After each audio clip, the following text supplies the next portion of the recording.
forget it. Got it. Okay. Yeah. Okay. So let's start. So, welcome to another English episode of the Stark und Schön podcast episodes. And today I have a special guest, right, preparing for the CrossFit Games. It's Jacqueline Dahlstrøm. And she is right now the second time is driving to the CrossFit Games. So yes, I want to invite you to introduce yourself shortly, and then we will do the questions. Thank you. Yeah, so you said my name is Jacqueline Dahlstrøm. I'm from Norway. I'm currently living in Spain, Mallorca. Been living here now for 3 years. So yeah, this is where I'm doing my training and have been preparing for the season this year. So yeah, I actually got to meet you guys as well when you were here on a holiday a couple of weeks ago. So that was nice. Yeah. No? Yeah. No. So yeah, from Norway, living in Spain. I'm turning 30 this year.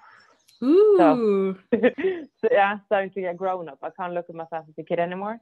I've been doing CrossFit now, I would say, on a competitive level since 2016 was my first regionals, and then kind of like in 2017 is when I started, going a bit more serious, 2 sessions a day and focusing more on kind of CrossFit as a career as such. Actually worked as a teacher before, maths and science teacher, so it's completely changed in direction. So you're full-time. So you're full-time athlete since 5 years now. Yeah, I wouldn't. Wow. Since in 2017, after regionals in 2017 is when I started traveling with John, which is my partner and coach. So that's I quit my job. We traveled for a year, and I guess you can say that since late 2017, basically the only thing I've been doing is CrossFit. So yeah. Wow. Doing some No, I interrupted you. Yeah, no worries. Now doing some work on the side, like coaching, and John's got an online business with the program, so helping him with the program. So I still need to work, but I think I'm living as close to the athlete life as you. Well, there's obviously some people that can live 100% of sponsorship, but I'm lucky in the sense that I'm living quite close to like athlete life, if you can put it like that. Yeah, it's super exciting. So can you describe the feeling to make it to the CrossFit Games? So as you said before, you were a CrossFit athlete for a long time now and very ambitious into this. So the goal was already doing it, making it to the CrossFit Games. So you are now the second time there, but how is the feeling to make it happen? No, it felt great. It was a bit for us in Europe this year was a bit strange because you didn't get that that kind of high, if you can put it like that, of being on the competition, so having the crowd around, being on the podium, and punching a ticket like that. We had to wait. We uploaded our results. We waited to 10 o'clock. Then the results were live. We still had to wait because the scores weren't submitted. So I think. You didn't get that kind of the same high as you would have gotten on the competition floor. But that being said, it's still, it is great when you manage to reach your goal. We've been training towards this for so long now, and then when you make it and all the hard work do pay off, and you kind of see that you get the proof that the work that you put in works. That it's an amazing feeling. So excited for the game. Yeah. This year. And how was your first time on the competition floor of the game? So it was in 2019. And can you remember the feeling to make it there and standing on the floor? So in 2019, I actually qualified because then we had a different way of qualifying. So I qualified as top 20 in the world through the Open, but also had 2 sanctional wins. So I had a very good very strong start of the 2019 season. But then unfortunately during French, I managed to get an injury. So then during the games, I actually went to the games injured. And probably if it wasn't for the fact that it was my first year, I probably wouldn't have gone. But you know, you're a games rookie. You don't necessarily know if you're going to make it back again. You know, it's not a given that you're going to qualify for the CrossFit Games. So you never know what's going to happen. So I made the decision to go anyways, and you know, just do what I could do basically. But I remember being out on the floor and just trying to like just soak in as much as I could, just all the impressions of being there, you know, standing next to those big names that you've been looking up to for so many years. So being on the floor and being able to kind of reach that goal for the first time was an amazing feeling. But at the same time, you know, a bit disappointing that, you know, you're injured and you're kind of not being able to perform as you want to perform. But I obviously knew that going into the weekend. So my goal was just to just enjoy every workout that I got to do on the competition floor, knowing that, you know, I am going to be cut sooner than I want to be. So just then, you know, making the most of the time that I had on the floor, basically. So it was amazing. I remember the first workout, standing there on the turf, and just, you know, you've just seen this on TV, and then all of a sudden you're there yourself, or just picking up the clothes with your name and the number on for the first time. It was really cool. It's a cool experience. Yeah, I can feel it. So do you have some key learnings from your first experience? Because I guess it's something like different to other bigger CrossFit competitions, because it has a bigger value for you as an athlete. Well, so since I didn't get to push in the same way as I would have if I was healthy. So yeah. I probably would have made even more kind of lessons if I could have competed properly. Yeah. But going in, I do think that, you know, being able to enjoy the moment and then, you know, execute to the best of your ability, and then kind of being aware that you're not going to be able to win every event. And just as long as you know that you did your best, you need to be happy, basically. So that's kind of going to be my goal this year. But I'm not saying I'm going to go soft or anything, but trying not to, you know, necessarily always just put yourself down because, you know, someone else did better than you. If that's my best performance, then try to be happy with that. So right now you're completely injury free and healthy? Yes. Yeah, I am. So I'm very excited. Yeah, very excited for this season now, finally. So that'll be fun. Yesterday I scrolled through your Instagram as I prepared for the podcast, and I had the question, what is your background? And I saw that you were on stage in bodybuilding. So I was like a creep just to the oldest pics. So can you share some experiences? So because right now I'm preparing for the stage in autumn for the first time, and you looked amazing. It was very great. Oh, thank you. I'm amazed though, because you have them been scrolling many years back. Yes. I think this was in 2013, I think. Yeah. But yeah, you are right. I did do body fitness, as we call it in Norway. So I competed in that twice. For me, it was more that was you know, a stage in my life where I didn't necessarily have any goals with my training. I've always been very active and enjoyed to train, but haven't done any professional sports or anything like that. So I haven't had any goals of like with my training. So just my throat is killing me a bit. Sorry. No, so I just wanted to see if I could make it into that shape, basically. So it's more very like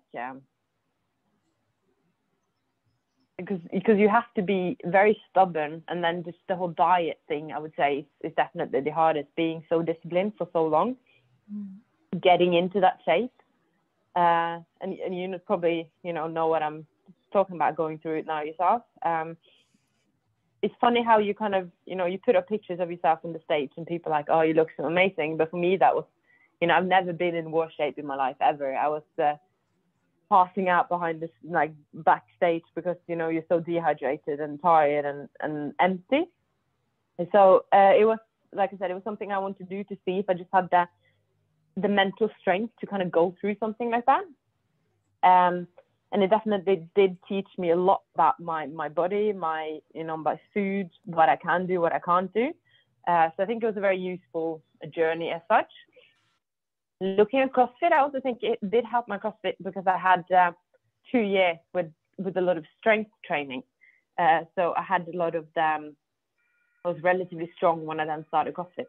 Because like when I decided I didn't want to necessarily compete in body fitness anymore, because it didn't give me, I wanted to see if I could do it. And then I also did realize if you want to compete at like a higher level for me there, then either I'm going to have to spend years doing it, or you have to go and cheat. And I didn't want to go through that route, basically, of putting things in my body that is not good for my body.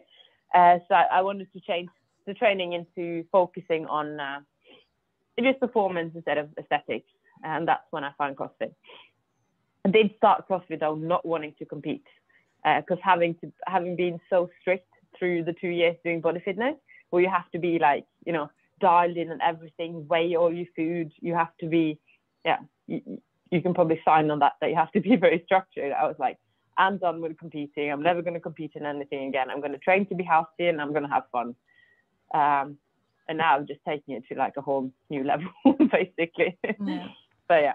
I totally understand what you mean, because for me it's a kind of experience thing too. So I just want to know that I am capable to be mentally do it. disciplined and to have this experience. But I also love the performance sports like CrossFit or strength training. So I can understand it. But I guess you learned a lot about yourself, which will pay off right now in your CrossFit career. Absolutely. I learned a lot about myself and, like I said, about my body and about food in general, like what my body needs, what my body don't need. So I think going through that whole stage of like, weighing all your food has made me now very aware. So I'm not that strict on food now. I eat varied and I eat a lot of food, but I'm not weighing and tracking my macros. Yeah. That's like, never, that's harsh. I do it sometimes just to check in to make sure that I'm eating enough. But that's something I told myself that like, I'm never going to go to this extreme ever again. Cause it was, you're going out on dinner and then you're bringing your lunchbox because you have to eat exactly what you say. No. But I did learn a lot about myself, and it was I don't think I would be where I am today without that journey. So it was very useful. And I did hours of cardio. So I do think it also gave me a good base of conditioning. Good base, yes. I guess, like, yeah. And you have some kind of, and you have, I guess, a great muscle connection, great feeling of your muscles and coordination, which some CrossFit athletes just have to learn in their path. Yeah. So it's just useful. Like, I came into CrossFit then with, a 120 back squat, and then the same in the deadlift and relatively heavy bench. So I had to learn all the skills, but at least I had the strength there to kind of support it. I didn't have to focus that much on the strength in the beginning, which, obviously made it easier. So So you said that right now you're not tracking your calories and macros. So as nutrition is a big part, I guess, in performance sports too, how do you manage it? Because you have, I guess, 2 to 3 sessions a day. So you have to eat a lot, and you have to eat the right things between the sessions to be capable to perform too. So can you just mention how you do this? No, so like I said, I'm not tracking, but I will track every now and then, like I said, just to make sure that I'm hitting my calories. But I only eat 3 big meals a day. So I have a big breakfast, a big lunch, and then a big dinner before I go to bed. And then I'm the kind of, because I do train a lot of hours every day, I struggle to eat enough. And now with the heat in Mallorca as well, it makes it even harder to eat enough. So I have my 3 big needs, making sure that I then get enough protein and enough carbs, and then, just fruits and vegetables to get the micronutrients as well. But then just on top of that, I just drink carbs through my session. I make sure I always have candy or, rice cakes or something that I can have straight afterwards. I do take, I would have like a second snack before bed, so to make sure just some Greek yogurt with some fruits and granola. So it's like, for me, actually now eating is more of like a bit of a stress. It feels like almost the hardest part of the training at the moment, because if I don't eat enough, I'm not going to perform, and it does affect me a lot. So I do have to make sure that I eat enough. So now I try to make it a bit easier for myself by also drinking my calories, just because I struggle so much now in the heat. But you said, how do I I think that was part of your question, like how do I make sure that I kind of get enough? Yes. And I think this is also through kind of the process and everything I went through. I do know my body very well, and I do feel when I've had enough. Like I get very flat and I don't have energy, and that's when I know that, okay, I need to eat more today. So I think if you just know your body and you listen to what it got to tell you, you can come a long way with that without having to necessarily track everything you eat. I like this approach. So you drink all the banana juice in between your sessions. Yeah. So yes. No, you did mention Alex, in the introductions. I've actually had her help me a bit with nutrition as well. But that's mainly just around just my period. This is just like being like females having issues that we just have, and going through the hormonal cycle. So I've just got some help from her to make sure that I optimize my nutrition around my period, and then especially the days where I tend to feel a bit low. So that's the kind of the only thing. When I approached in the beginning, I was very like, I do not want to track. I do not want to be like super strict with it, but I would like some guidance, because I'm sure that there is something that I can do to make, my symptoms and deal with this in a better way. So that's the only way that I've kind of got some help on the nutrition way at the moment. Oh, this is interesting. So I want to ask you how the cycle impacts your performance. In which areas do you feel it? So I feel it worse like the days before my period, so just before I get my period, and then the first day, that's when I feel I can really feel it. So 2 days prior and then the first day, that's when it really affects me. I would say my partner would probably find this, but like a week before, I sometimes turn into a bit of a bitch. But this is also part of what with Alex that I've tried to now kind of dial in, so my hormones, and I don't get as bad PMS. So from like a performance perspective, it's like 2-3 days out, I start feeling it. I get quite flat, and it's actually longer conditioning sessions that I will feel it the most. So I would crash, and it's quite usually, even though I kind of know it now because I've done it so many times, it still always comes as a bit of a surprise, and I get very down when I do crash. So for me, it's mainly the longer sessions that I feel it, and then in general, I have a bit more inflammation in my body. It's a bit more pain than what I usually would do. I don't recover as well as I do, so I try to sleep a bit more that week leading up to it. Yeah. Oh, okay. How much do you sleep a day at night? So I try.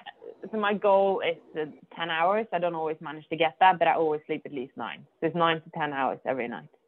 Okay. Never less than 9. I try to aim for 10. Okay, because this is very important for the amount of work you put in. Yes. Yeah, exactly. It's sleep, food, and I would also say hydration on top of the training. If that's not on point, then you're kind of wasting a lot of the training as well in some points in terms of not recovering fully. So I'm very interested into the mental preparation of the into the CrossFit Games and also in training and so on. So how do you prepare mentally? So this is also something that I've started with actually this year. I started journaling every evening, for example, just to write down, what's the goal for the next day, what went well this day, what would you want to change this day.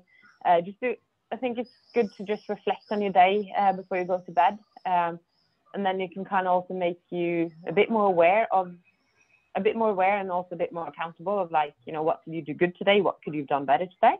That's one of the things that I've started doing, and I found that helps a lot for me. And actually I do, when it comes to movement and competition time, I do use a lot of visualization. So that's quite useful for me. I kind of visualize myself doing the workout or doing the movement, how I will react. And then in that way, I have kind of some strategy going into it. So, I know you obviously can't foresee everything that is going to happen, but I've kind of tried to think through in my head, what might happen and how are you going to react to that when it happens. So I just try to come as prepared as possible, basically. And, focus on yourself and what you can do, as cliche as it might be. But yeah, I think on the mental side is where a lot of athletes probably could gain a lot. Mm. Do you have an example for the visualization? How do you do this? Do you listen to music, or how do you approach it in some kind of movements, or is it more into workouts where you have to really push hard? So it depends. So we can take, for example, like the quarterfinal as an example.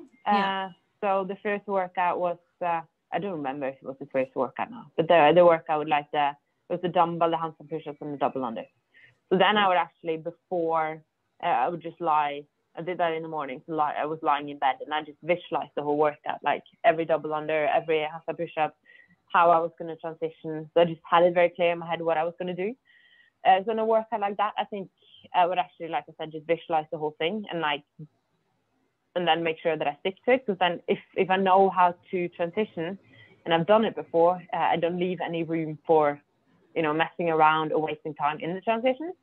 So that was a workout that I knew that I could push. I didn't have to break. I knew that, this is just everything quick and unbroken. So in cases like that, I would just visualize me pushing and then succeeding pushing.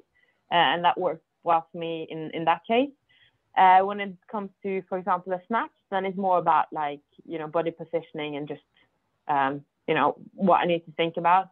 I then like to actually watch someone lifting that lifts well and kind of with the technique that I aim to lift with before, and then kind of visualize myself doing the same. So also find that quite useful. This is something I didn't use that much before, and I was like, people are over exaggerating, it's not that powerful, but I've actually realized that it can be very powerful if you do use it correctly. How was the effect on the quarterfinals workout with the handstand push-ups? Do you felt more prepared? So one of the things that I've previously struggled a bit with is double unders under pressure. So I did actually manage. I didn't trip once on the double unders. So I would say that it did. I felt like it worked out.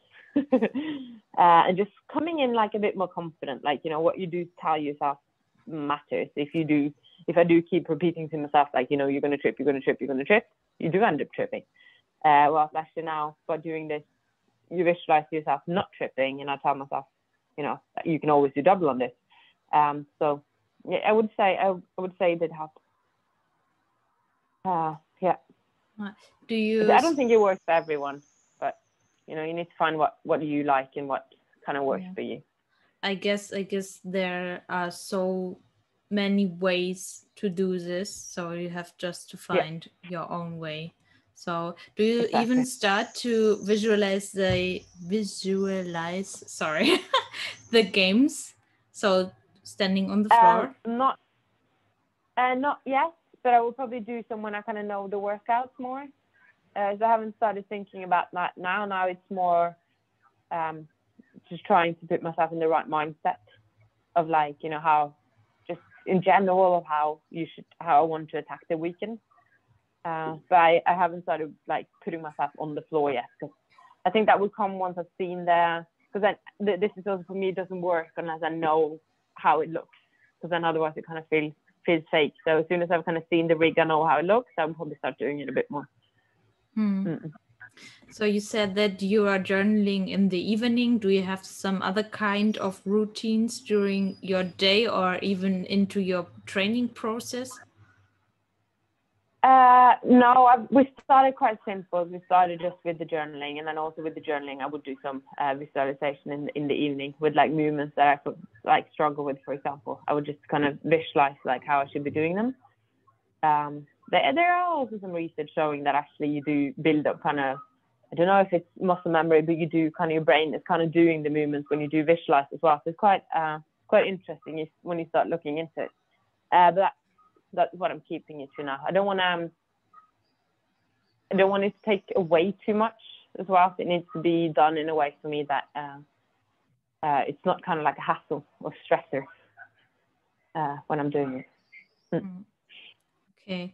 And the second you are on the floor and it's just counting down 5, 4, 3, 2, 1, what is in your mind, or do you blend out everything? I do tend to block out things. I'm just kind of like in my zone. I do love that feeling of the 3, 2, 1 go. And then once it's go, I'm in my own zone. I won't, if you ask me, I would not remember the music. You might see me like, you know, sing with or kind of go with the music, because I would do go into kind of like a flow, but I wouldn't know what song I was singing afterwards if you ask me. So when it's go time, I'm really much kind of in my zone. And that again depends a bit on the workout. Like, you know, some workouts you flow better in than others. But yeah, I do.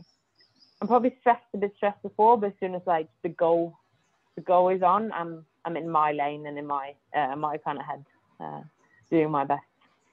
This has to go. So did games take place in 3 weeks, I guess? 3 weeks now from now on? Yes. So right now, can you describe one day of your training? Yeah, I can. So I usually get up at 8. Quite spoiled like that. So John will always bring me coffee in the morning in bed. We leave here 8:30. So I've got quite a quick morning. I like to sleep as long as I can, as you probably understood. So we're leaving here 8:30, and then I would always eat my breakfast actually in the car. So I have my oats in the car. Again, I can struggle to eat one early in the morning and then eat a lot of food. And we have about like 15-20 minute drive into the gym. So then that's like makes my eating a bit more relaxed. Yeah, we meet at the gym at 9. I usually spend an hour actually every day just warming up. So that's also the hour of my training where I'm not as focused and things are not like kind of as stressful. So I'm quite enjoying that like 1 hour. Okay, you get to the gym, you're warming up, you're doing your mobility, your pre-ab exercises, but it's chilled. You can have fun, you can talk around, you can be a bit on your phone. And then like around 10 we will start the session, and that's when, you know, I'm not on Instagram anymore and you kind of have to focus. I'm really actually enjoying that 1 hour of it being a bit relaxed before it gets serious. And also the first session would then be about like 2.5 hours. We then have around like a 3-hour break. In the break I would, depending on how much work I have to do, I do tend to do some work in the break, obviously eat and then try to have a nap. And then basically just do it all on repeat. I do not warm up for an hour for my second session. So my warm up for the second session is very quick. It's relatively warm and you've done all that. So then it's just basically going. But that would be anywhere from like 60 minutes to 2 hours, a bit depending on what we're doing. And then home, cook, eat, watch the series, sleep. And that on repeat. It's very boring being an athlete. Sometimes it's like it's the same on repeat every day. Yeah. Do you do rather conditioning in the morning or strength training, or does it depend on the day, or what is the approach right now? So we actually tend to mix it up a bit, just because we never know what when we have to do things in CrossFit. But right now we've been more into like strength in the morning, conditioning, and CrossFit in the evening. And me personally, I actually prefer maybe doing conditioning, like longer steady state conditioning in the morning, and then lifting and higher intensity in the evening, just because my body feels a bit looser and I feel a bit better in the evening. But that being said, strength is also where I have to push a bit more. So having it in the morning means that I'm fresh when I'm doing the strength. So it's kind of like a two-sided story to it as such. If like the conditioning and the CrossFit is very hard in the morning, it would then affect the lifting in the evening. And since the lifting is where you need to push more in a way, we have now had that in the morning most of the time. Okay, are there some other key areas you focus on right now? So we train quite varied. We're doing everything. So we don't necessarily have a single focus. But for me, being just naturally better at like bodyweight gymnastics, and I'm a smaller athlete, so like the strength number and like, shifting weight is harder for me. I would just naturally then push the strength more to the boundary, and then maybe sometimes hold a bit back on the gymnastics part. So I still need to do it, but make sure that I don't push so much that I can't give my all in the parts where I have to like really improve, if that makes sense. Yeah. I'm training very varied, but I'm just kind of choosing where to give my best, basically, depending on what I need the most on that day. So because you're right now there's a short amount of time till the CrossFit game will start, so I guess it has to be varied. So yeah, it does. And now with CrossFit, we've added in more running. Today we did like a very long swim and paddle session for the session number 2. So we're doing more outdoor stuff and not so normal stuff now, just to prepare for what might come to the games. So like more swimming, more running, more biking, odd objects and stuff like that. Sprinting. We did hurdles the other day, for example. So, but other than that, we also keep the CrossFit part and just keeping it varied. Like we don't know what we're gonna do. It's gonna be 15 events, so you're gonna have to be prepared for a lot. For everything. Yeah. So it was pronounced that there will be something like paddling or in the water. Yeah. Yeah. So the first event, he said it was going to be a long swim and then a long paddle. So we know the first event, and we know now that it's going to start on Wednesday. But that's all we know for now. Yeah. Okay. There's 14 unknown events. Yeah. So what does a CrossFit athlete needs to have in your view? So I think for like if kind of we were to meet someone how and decide whether they got potential or not, I think one, it's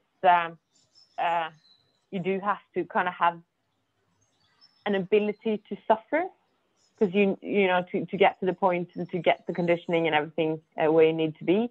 And then just with how CrossFit is, like if you're kind of shy and you don't want to hurt, I don't think you're going to reach like your true potentials. You need to be able to suffer and be in that pain cave. And other than that, it's like just being coachable. So when I'm not saying someone has to move perfectly when you meet them, but like when you give them cues that they manage to improve and change and implement what you say.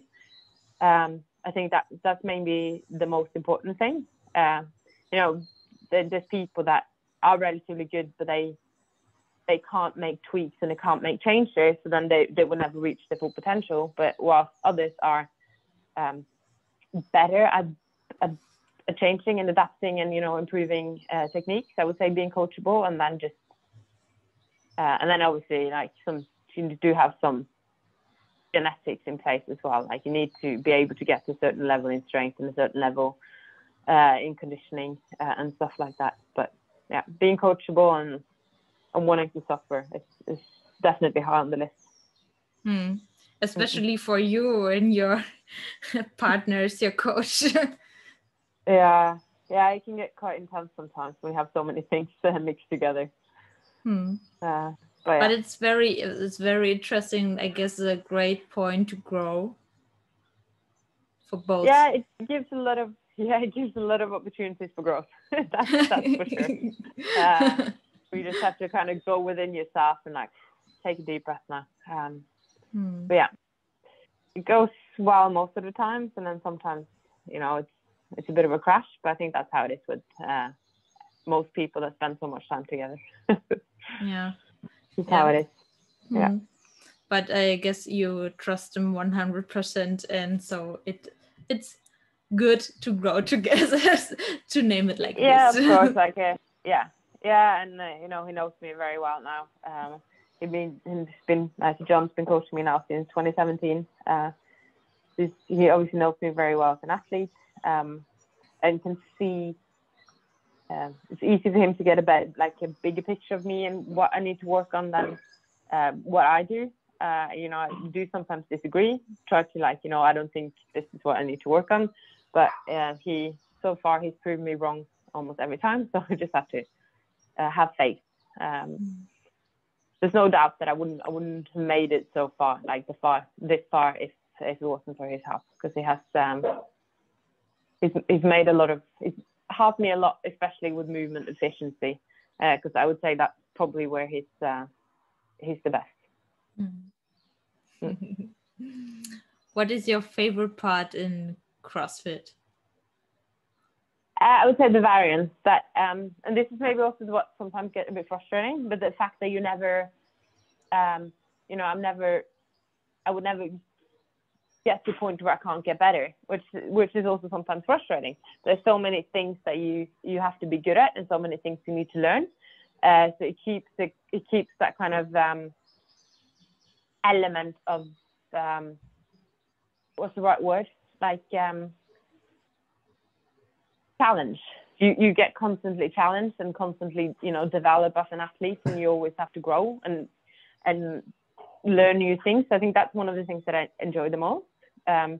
It's just so you become so kind of athletic in a way. There's so many things that you can do that, you know, when I first started CrossFit, like you can ask the people that I went to school with. I remember when we had sport, I couldn't even do a headstand. Like I was terrible. And now I'm like, you know, walking my hands over obstacles.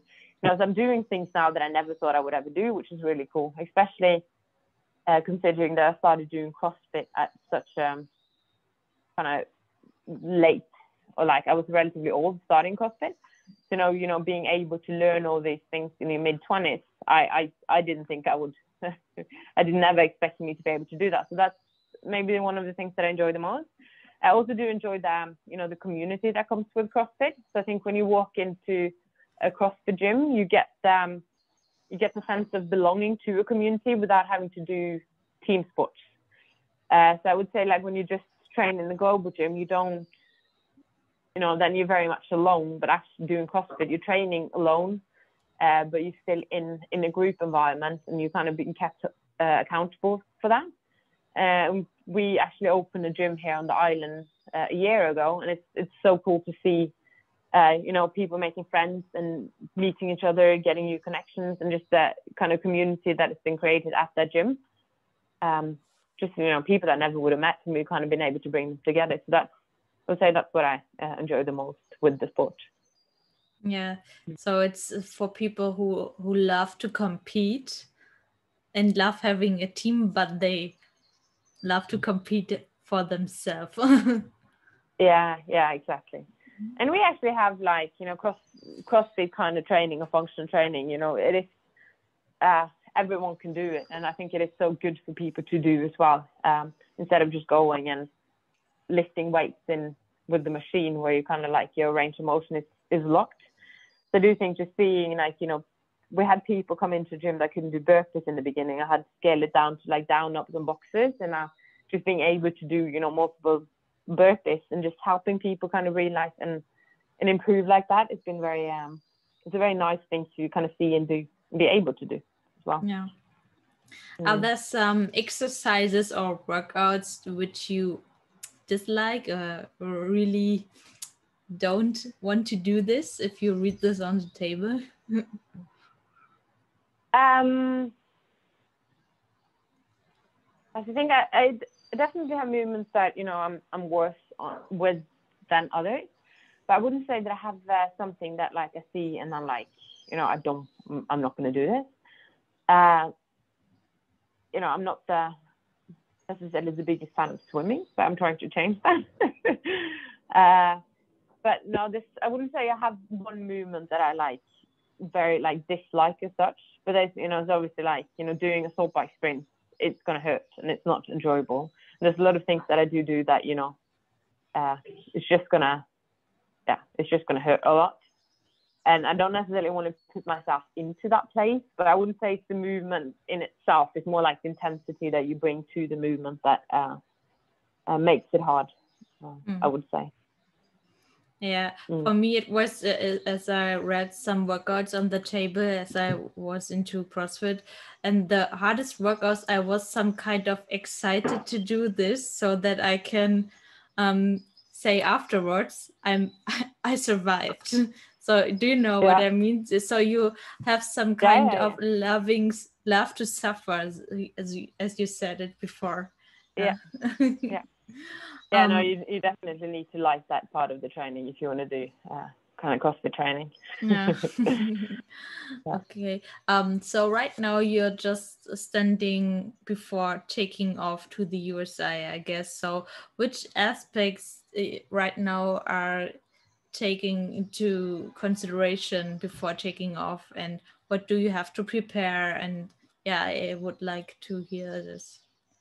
Yeah, so this year has been quite different, and John could probably go on about this for 4 hours, but planning this year's games has been quite tricky. First of all, we can't travel now directly from Schengen into the States. They've kind of blocked every country in the Schengen as like a red country. So to travel into the States, you need to spend 14 days in in like a green country before you fly into the States. So that was one of the kind of tricky things, that, you know, we can't fly from Spain straight to the States. So we were looking at the options of you can go to Dubai, you can go to Mexico, and like, the Bahamas, Caribbean, stuff like that. So we were kind of looking at, that's what we were originally then, planning for, like having to spend 2 weeks somewhere else and then go to the States. But then CrossFit did say that they were going to try to get us this letter from Homeland that would give us like an exception of going straight to the States. So we were kind of holding off to the very last minute to see if they would be able to get us that approval to travel or not. So actually we were literally like seconds away from booking. We were going to go to Aruba, which I think would have been really cool. At first I was like, this is going to be very expensive, it's a lot extra travel. But then when you kind of change your mindset, like, this is the only option of getting to the States, then I actually realized that going there would probably be quite cool. Next time I do this, I need to have some water close by. But long story short, eventually, like literally the day we were supposed to book the flight, we got the letter from CrossFit saying that Homeland has now kind of confirmed that they're going to give us the exemption, so we don't have to travel to Aruba anyway. So now we are going to go straight from Spain to the States. I'm flying this Sunday, so in 4 days. It's I'm Wednesday. Yeah, it's Wednesday. So flying this Sunday and flying straight in. So hope, just kind of crossing my fingers that everything is going to be smooth. It's kind of always like this flying to the States. I've got my ESTA and everything is approved as such, but then I'm never going to breathe out like fully and relax until I'm actually over the border. So long story short, this year has not been as easy to plan because of COVID, and you can't just travel straight in. There's a lot of like, you have to quarantine if you're not vaccinated, so you had to make sure that we're vaccinated before we go. So that was things we obviously needed to sort. Just finding like hotels and Airbnbs in Madison now, and like Chicago surroundings, have been very hard actually, and car rental. And so I think the COVID has probably like affected a lot of things. But I would say like just the organization of the trip is obviously what needs to be in place before we travel, and that has been, John has spent hours trying to put it all together, and I don't think I think we're more or less there now, but I think there's still some like a few details that needs to be put in place, just a bit back and forth. And we're gonna travel with Gabby and Christoph, so we're gonna be four people traveling over, so, finding something that everyone's happy with and stuff like that as well. So yeah. So because of COVID now, it's been making sure that I get my vaccination. I need to get the PCR before we fly.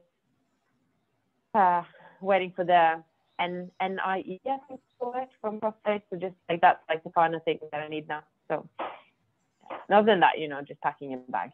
Just as long as at least I have my passport and my bank, like my card. If I do forget something, you can get it in the States. But yeah. Is it important to be there some weeks before, just for the climate change and changing of the time zones and something like that? Do you feel the impact is great? Yeah, so I think the biggest thing is just getting used to the time zone. So we're flying over 2 weeks before check-in. So I think that would be fine for us. The check-in is on the Monday, and then the game starts on the Wednesday. So we have 2 weeks to get used to the new time zone. Since we're in Mallorca and it's relatively hot here, I don't like the climate isn't going to be, we have a great training location here. So for the climate, I wouldn't say we necessarily have to travel that early. But for me, it's kind of also nice to do travel away, because then you're leaving everything that you kind of have at home and all the responsibilities that you have at home, you're kind of leaving away, and it's kind of like you would turn it into like, okay, now it's games prep, and you can kind of focus more. So I quite enjoyed that part of traveling over earlier as well, because it gets even more focused. So it'd be good. We get 2 weeks to, like I said, the main thing would be get used to the time zone. Yeah, it'd be good. So at the end, I want to ask you do you have a special goal for the CrossFit Games this year? So this is something that I've been thinking about a lot, and also discussed with Alex also actually helps with the mindset stuff. So I've not put a goal in terms of placing. I'm thinking to myself, it would be really cool to make top 10. But that being said, with 15 events, and you never know what you're going to be tested in. I obviously know that, there's certain things that I'm better in than others. And then it's just like the field that I'm going to compete against now, it's nothing like I've ever competed against before. So it's very hard to know. And then also with COVID and not having done any live competitions, like I've not done online competitions, obviously. I'm very happy with how I did in the semifinals for Europe. I got no clue how that holds up to the Americans. So my goal for the games is that I just want to go in to every workout and do as good as I can do. And then I just want my placing at the end of the weekend to kind of truly represent what I can do as an athlete. And then I just, have to be happy with that. Then go home, reevaluate, see what I need to work on to, improve on that to the next year. So yeah, I'm going to try to just do my best, basically. It sounds very stupid, but I think it's very hard to set a number because I don't know what I'm going to be doing as well. Okay. So afterwards, you're going to chill out some weeks.